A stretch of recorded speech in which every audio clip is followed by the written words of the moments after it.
So guys, ito, kuha tayo ng prutas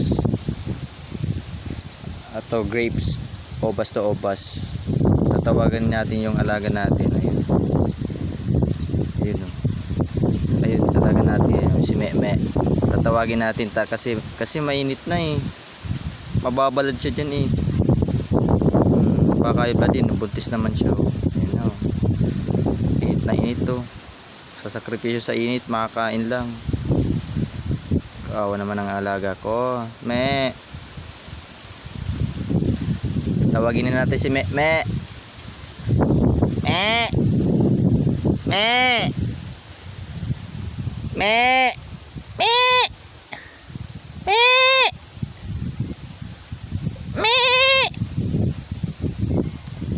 Me. Ay, ayaw pa. Busy pa siya sa kain, no? Guys, oh.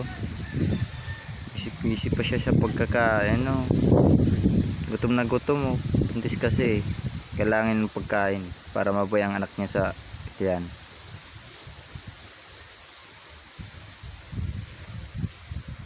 Ganda ng nature trip natin dito sa probinsya, oh.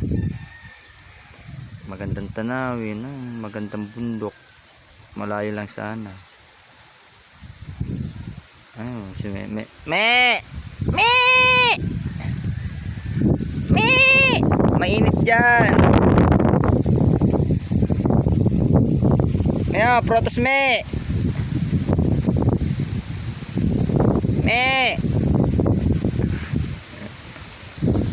So guys, ayaw pumunta dito ni Me. Me, mainit dun eh.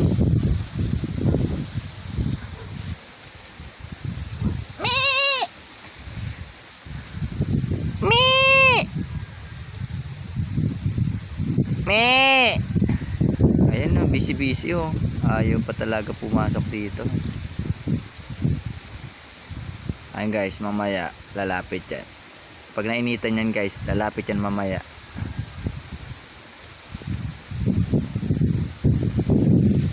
Me! Me!